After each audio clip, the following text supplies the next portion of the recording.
9 காரியங்களை சொன்னேன் என்று நினைக்கிறேன். நகரத்தின் வாசல்கள் வரைக்கும். ஸ்தோத்திரம். புதிய எருசலேமின் சிறப்புகள். இனியும் ஒரு சில காரியங்களை கூட நாம் கவனிப்போம். இனி அதுல அங்க என்ன இருக்கு, என்ன இல்லை அப்படின்னு, என்ன இருக்கு அப்படின்னு ஒரு 2 காரியங்களும், என்ன இல்லை அப்படின்னும் ஒரு சில காரியங்களை சொல்றேன். இது எல்லாமே புதிய எருசலேம் சிறப்புகளுக்குள் வர்றதுனால நம்ம அந்த அந்த பாயிண்ட்லயே நம்ம கொண்டு வரோம். 10வது பாயிண்டாக என்ன இருக்கு அப்படின்னு நம்ம கவனிப்போம். வெளிப்படுத்தல் 21ஆம் அதிகாரம். ஆமென். Praise the Lord.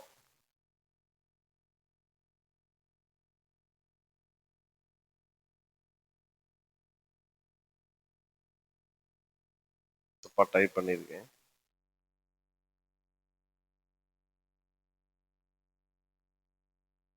22ஆம் அதிகாரம், 21 சொன்னேன், 22ஆம் அதிகாரம், அதனுடைய 1வது வசனத்தை வாசிக்கிறார்.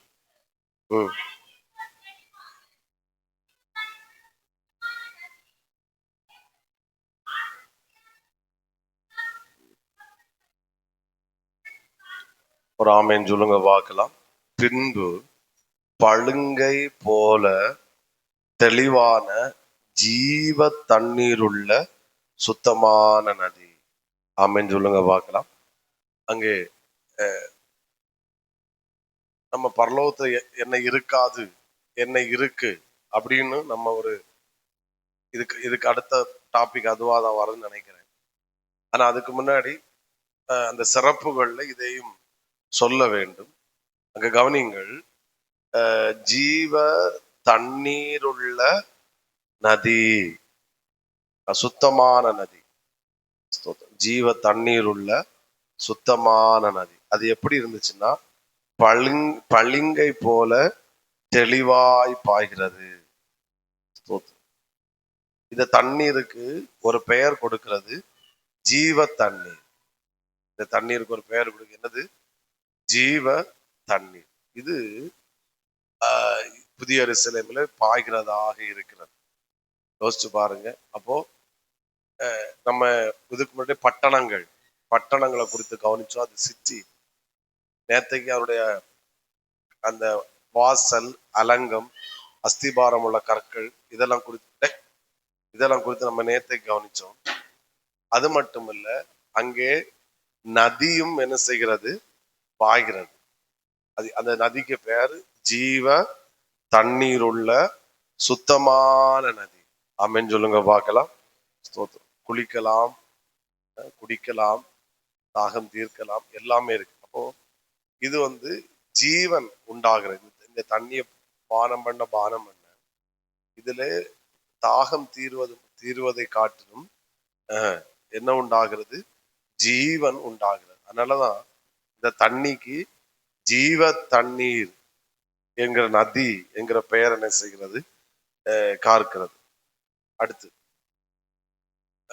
இதை பானம் பண்ணும்போது நாளுக்கு நாள் மனிதன் என்ன செய்வான்? பலன் அடைவான் என்பதை காட்டிலும் மகிமை மேல் மகிமை அடைந்து கொண்டே இருப்பான்.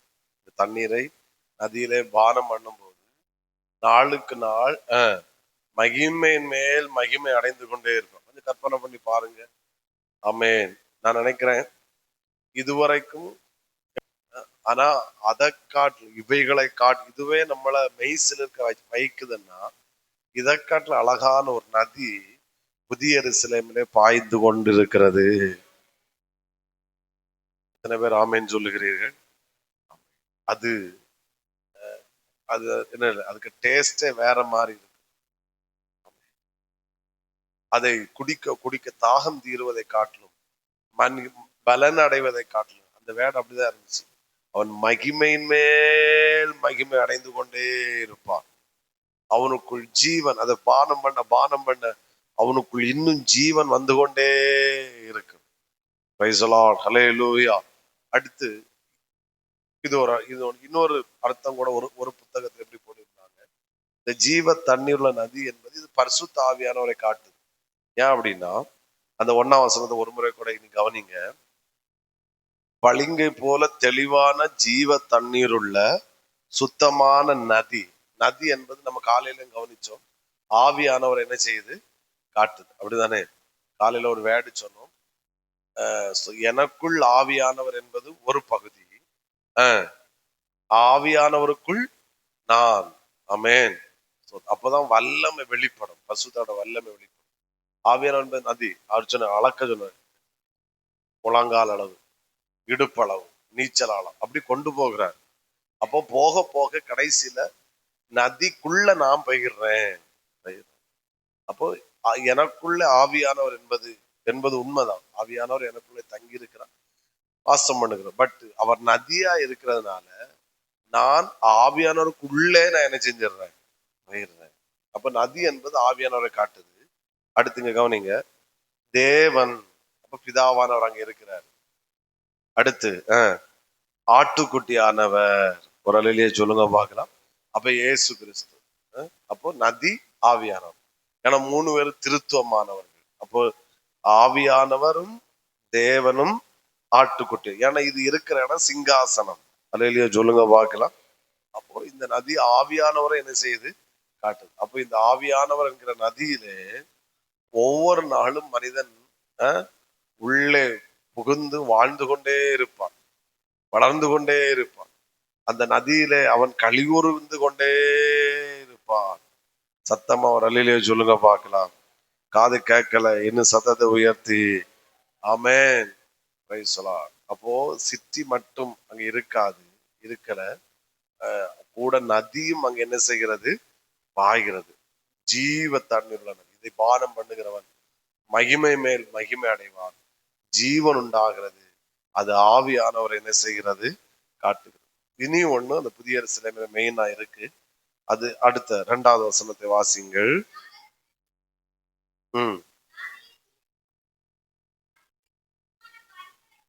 12 விதமான கனிகளை தரும் ஜீவ விருட்சம் இருந்தது.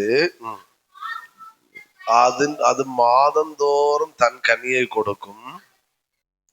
அந்த விருட்சத்தின் இலைகள் ஜனங்கள் ஆரோக்கியம் அடைவதற்கு ஏதுவானவைகள். அப்போ அந்த சிறப்புல 2 இருக்குன்னு சொன்னேன். ஒன்று ஜீவ தண்ணீர் உள்ள நதி இருக்கிறது, 2வது ஜீவ விருட்சம். எல்லாரும் சத்தமா சொல்லுங்க, என்ன இருக்கிறது? சத்தமா சொல்லுங்க, ஜீவ விருட்சம். அது நகரத்தின் வீதியின் மத்தியிலும் நதியின் இரு கரையிலும். அப்போ நதி மட்டும் பாயாது, கூட நதிக்கு அந்த பக்கமும் இந்த பக்கமும் என்ன இருக்கிறது, ஜீவ விருட்சம். நல்ல ஜீவனா சொல்லுங்க, ஜீவ விருட்சம். சொல்லுங்க பார்க்கலாம். ஆமென். ஜீவ விருட்சம்.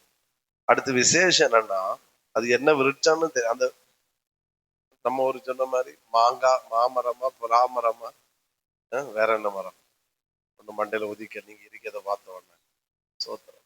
என்ன கன்னி மரம் எல்லாம் ஒண்ணா மண்டையில போகுது, மாங்காய், தேங்காய், சோத்திரம். அப்போ நம்ம நம்ம ஒரு மரத்தை பார்த்தா கண்டுபிடிச்சல இது மாமரம். ஆனா அங்க உள்ள மரம் ஒரு மரம் தான். ஆனா இப்போ மாமரத்துல மாம்பழம் தான் கிடைக்கும், சக்க மரத்துல சக்க கிடைக்கும். சோத்திரம். வேற ஒண்ணும் மண்டல கிளிக் ஆகுது எனக்கு. ரம்பூட்டானா, ஆப்பிள். தேங்க்யூ. ஆப்பிள் மரத்துல என்னதான் கிடைக்கும், ஆப்பிள் கிடைக்கும். இனி கிளிக் ஆயிட்டு. அப்ப திராட்சை கொடியில திராட்சை தான் கிடைக்கும். ஆமே. ஆரஞ்சு இதுல ஆரஞ்சு தான் கிடைக்கும். இங்க பாத்தீங்கன்னா மரம் ஒண்ணுதான், ஆனா பலவிதமான கனிகள் ஒரே மரத்துல கிடைக்கிறதா இருக்கிறது.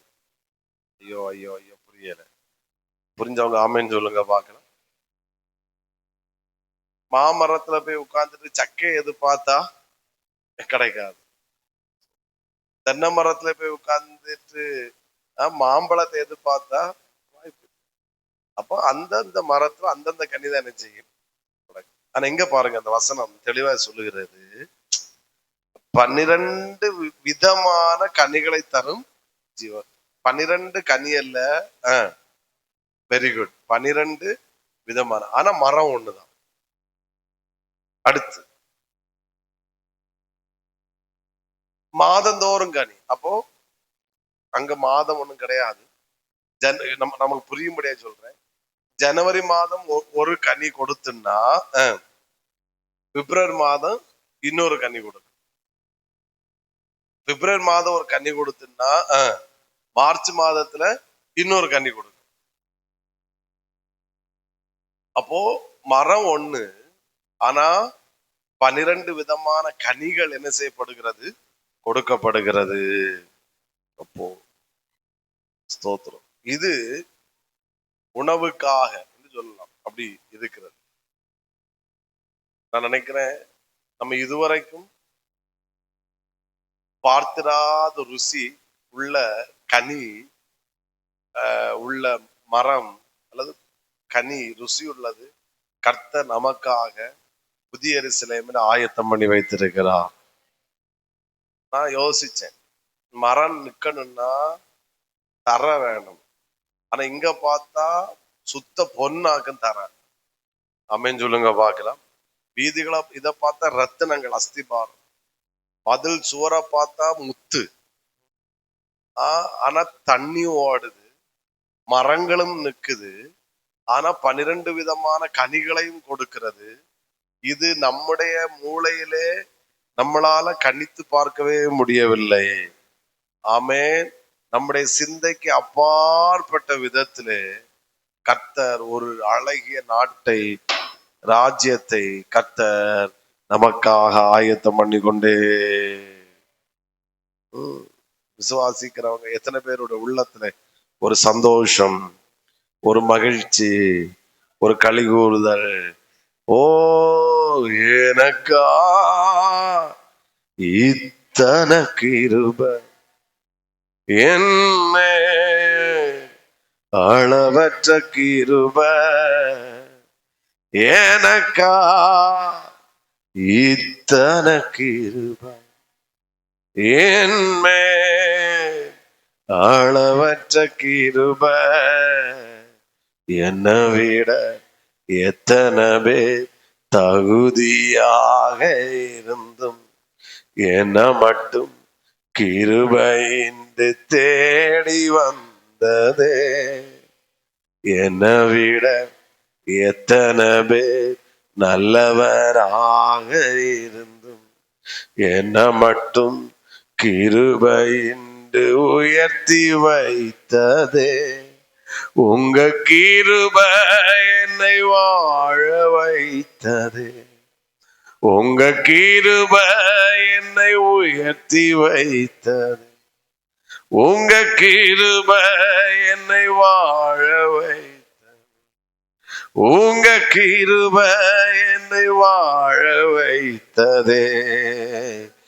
என்னை விட எத்தனை பேர் நல்லவனாக இருந்தும் என்ன மட்டும் கிருபையின்றி தேடி வந்த. வண்டர்ஃபுல். என்னை விட எத்தனை பேர் தகுதியாக இருந்தும் என்ன மட்டும் கிருபையின்றி உயர்த்தி வைத்ததே. உங்க கிருபை என்னை வாழ வைத்தது. உங்க கிருபை என்னை தூக்கி சுமக்குதே. உங்க கிருபை என்னை வாழ வைத்தது. உங்க கிருபை என்னை தூக்கி சுமக்குது. பாருங்க, இந்தியாவின் ஒரு தென்முனையில நம்ம உட்கார்ந்துட்டு இருக்கிறோம். ஒரு மலை அடிவாரத்துல, ஒரு மலை கிராமத்துல உட்கார்ந்து கொண்டிருக்கிற நமக்கு ஆண்டவர் இவ்வளவு பெரிய வாழ்வு தந்திருக்கிறாரு. ஆமென். சரி, நீ இந்த ஊர்ல தானே வந்தா, இந்த இடத்துல தானே நீ இருந்தா, சோத்திரம். உனக்கு இதெல்லாம் உனக்கு சிம்பிளா ஒண்ணு போதுமே அப்படின்னு இல்லை. ஆமென் சொல்லுங்க பார்க்கலாம். ஆமென். நீ எங்க இருக்கிறாய் என்பது முக்கியம் கிடையாது, நீ யார் என்பதுதான் முக்கியம். திரும்ப அந்த வேர்டு சொல்றேன், எந்த ஊர்ல இருக்கிறாய் என்பது முக்கியம் கிடையாது, நீ யார் என்பதுதான் முக்கியம். யோவான் ஸ்நானகன் அவன் குடியிருந்தது வனாந்திரம், ஆனால் அவன் யார் என்றால், ஆமேன், அவன் அது ஒரு வேர்டு இருக்கும், ஸ்திரீகளுக்குள் பிறந்தவர்களிலே அவனை பார்க்கிலும் பெரியவன் ஒருவனும் இல்லை. அல்லேலூயா, அல்லேலூயா. நீ வனாந்தரத்துல குடியிருக்கிறவன் முக்கியம் கிடையாது, நீ யார் என்பதுதான் முக்கியம். அப்போ நம்ம எங்க இருக்கிறோம் என்பது ஆண்டவருக்கு முக்கியம் கிடையாது. நாம் யார் என்பதுதான் முக்கியம். நீ எங்க இருந்தாலும் நீ யார் என்றால் அவருடைய பிள்ளையா இருக்கிறார். நான் அவருடைய சொத்து. ஓ, புதிய வேர்டு இல்ல, எல்லாரும் சொல்லுங்க, நான் இயேசுவின் சொத்து. ஆமென். பிள்ளைகளை எங்க அம்மா அடிக்கடி சொல்லுவாங்க, நமக்கு சொத்து யாது, இந்த பிள்ளைங்க தான் நமக்கு சொத்து. எங்க அப்பா ஏதாச்சும் எங்களை திட்டுனாருன்னா, நேற்றுக்கு என்னைய பிடிச்சி வாங்கன்னு வச்சு தீத்தினாரு. பைக்கை கொண்டு வந்து 3 நாள் இங்க வச்சிருந்தோன்னா சப்பி தள்ளினாரு. சோத்திரம். எங்க அம்மா சத்தம் போட்ட உடனே சோத்திரம். உடனே எங்க அம்மாவுக்கு டோஸ் விட்டு, அப்போ நான் சொன்னேன், என்னைய தானே திட்டுறாரு அப்படின்னு சொன்னா அப்படி கூல் பண்ணிட்டு அப்படி வந்துட்டேன். ஸ்தோத்திரம். அப்போ இப்படி ஏதாச்சும் சொன்னா நமக்கு சொத்தே பிள்ளைங்க தான் அப்படிம்பாங்க. ஒரு ஆமேன்னு சொல்லுங்க பார்க்கலாம். நான் சொல்றேன், இயேசுக்கு நம்ம தான் சொத்து. ஓ, புரியல. ஆமென். சொல்லுங்க, இயேசுக்கு நான் தான் சொத்து.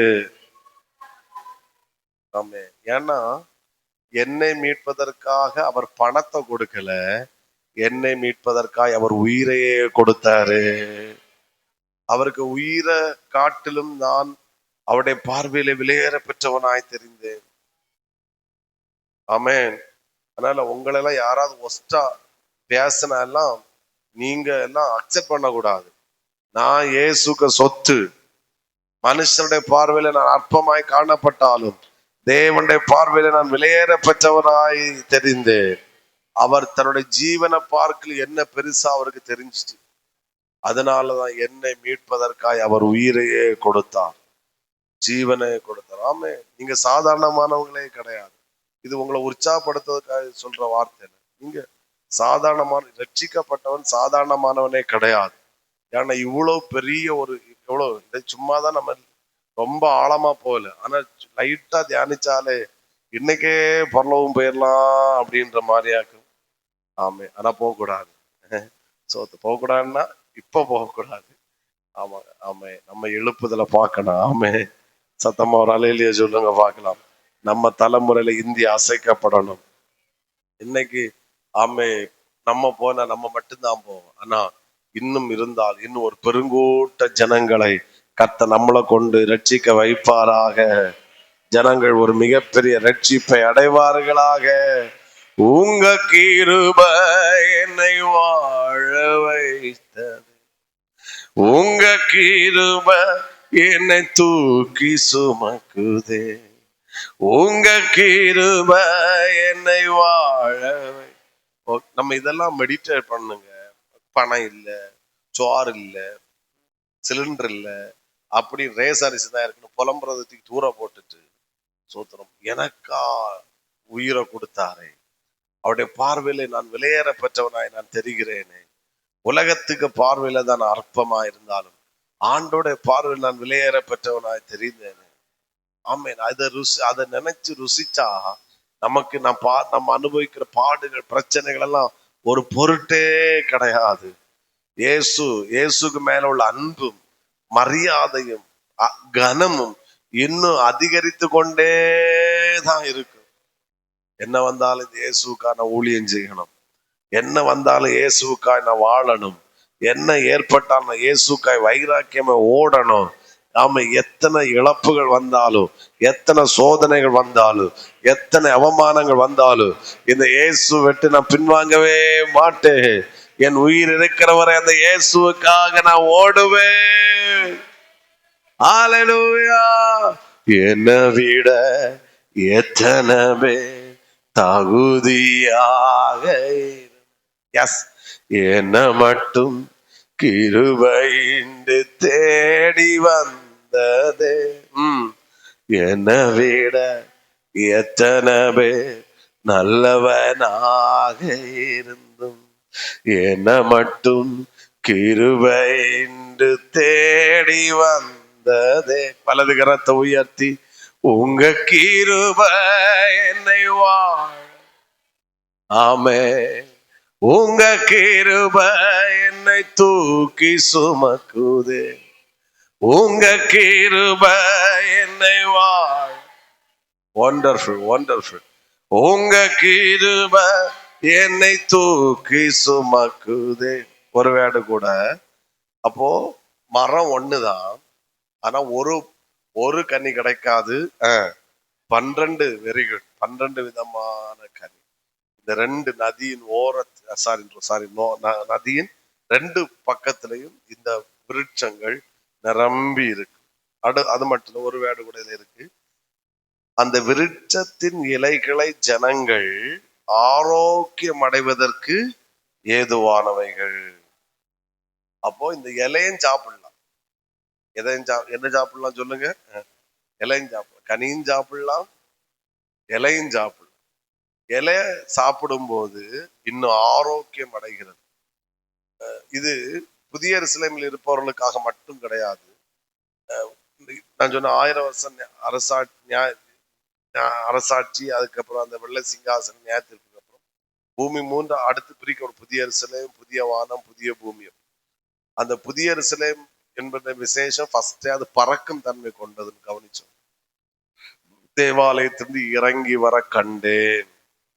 அப்ப இந்த இலைகள் இந்த புதிய வானத்திலும் புதிய பூமியில இருக்கிறவர்களும் இதை புசிப்பார்கள்.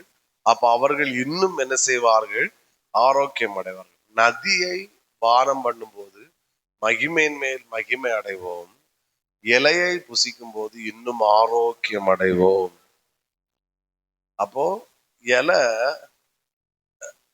ஆரோக்கியமாய் ஒரு பகை இருந்தாலும் சரி, இலையும் புசிக்கத்தக்க அளவுல தான் காணப்படும். ஆமென். சோதரம். இலையே புசிக்கலான்னா கனியை விட்டு வைப்போமா? சத்தமா ஆமென் சொல்லுங்க பார்க்கலாம். அடுத்து, கனி இல்லாமல் இருக்கவே இருக்காது. எப்போ பார்த்தாலும் என்ன எப்படி இருக்கும்? கனியாகத்தான் இருக்கும். சத்தமா ஒரு ஆமென் சொல்லுங்க பார்க்கலாம். இதை புசிக்கிறவர்கள் ஆரோக்கியம் அடைவார்கள். கனி ருசிக்காக பசியே இருக்காது. இப்படிப்பட்ட ஒரு அழகிய ஒரு நாட்டை கர்த்தர் எனக்காக ஆயத்தம் பண்ணி கொண்டே இருக்கிறார். இது அவருக்காக அவர் செய்யவில்லை, எனக்காக.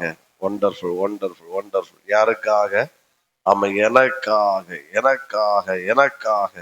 ஆமென், ஆமென். இது நான் அதை அடையணும், நான் அதை சொந்தமாக்கணும், நான் அதை சுதந்திரிக்கணும், அது எனக்குரியதாய் மாற வேண்டும். ஆமென். நம்ம எவ்வளவு பாக்கியசாலிகள், அப்படிதானே? நீ எல்லாம் மோசக்காரன்னு சொன்னா நீங்க மனசுக்குள்ள அவங்கள பார்த்து பரிதாபமா பார்க்கணும். நீ ஒன்ன போல மோசக்காரன் யாரும் இல்லைன்னு சொன்னா சொல்லிட்டாங்களேன்னு சொல்லி மூக்க பார்க்க கூடாது. சொல்ற ஆளை பரிதாபமா பார்க்கணும். நான் யாருன்னு உனக்கு என்ன செய்யல தெரியல. எங்க அப்பாவுடைய பார்வையில நான் வெளியேறப்பட்டவன். எனக்காக ஒரு அழகிய நாட்டை எங்க அப்பா எனக்கு ஆயத்தமாக்கி கொண்டே இருக்கிறார். நான் அதை சுதந்திரிக்க போகிறேன். கண்களை மூடுவோம். மணி 8 நம்ம அடுத்த நாளைக்கு திரும்ப கர்த்தர் சித்தமான கண்ணி பண்ணும். எத்தனை பேர் ஆமீன் சொல்லுகிறீங்க? ஹல்லேலூயா. எனக்கா இத்தனை கிருபை என்னே அளவற்ற கிருபை. காது கேட்கல. எனக்கா இத்தனை கிருபை என்னே அளவற்ற கிருபை. என்னை விட எத்தனை பேர் தகுதியாக என்ன மட்டும் கிருபையில் தேடி வந்த என்னை விட எத்தனை பேர் நல்லவனாக என்ன மட்டும் கிருபையில் உயர்த்தி வை. உங்க கிருபை என்னை வாழ வைத்தது. கிருபை என்னை தூக்கி சுமக்குமே. உங்க கிருபை என்னை வாழ வைத்ததே. உங்க கிருபை என்னை வாழ வைத்தது. எந்த ஒரு ஸ்டான்ஸா மட்டும் சொல்லுவோம். தோல்வியின் ஆழங்களில் ஓடி போனவன் வாழ்ந்திடும் நோக்கம் தானே இழந்து போனவன். தோல்வியின் ஆழங்களில் ஓடி போனவன் வாழ்ந்திடும் நோக்கம் தானே.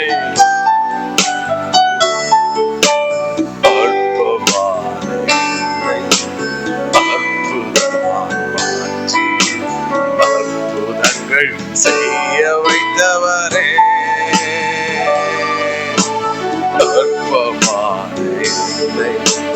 அற்புதமாய் மாற்றி அற்புதங்கள் செய்ய வைத்தவரே. உங்க கிருபை என்னை வாழ வைத்ததே. உங்க கிருபை என்னை தூக்கி சுமக்குதே. உங்க கிருபை என்னை வாழ வைத்ததே. உங்க கிருபை என்னை பாட வைத்ததே.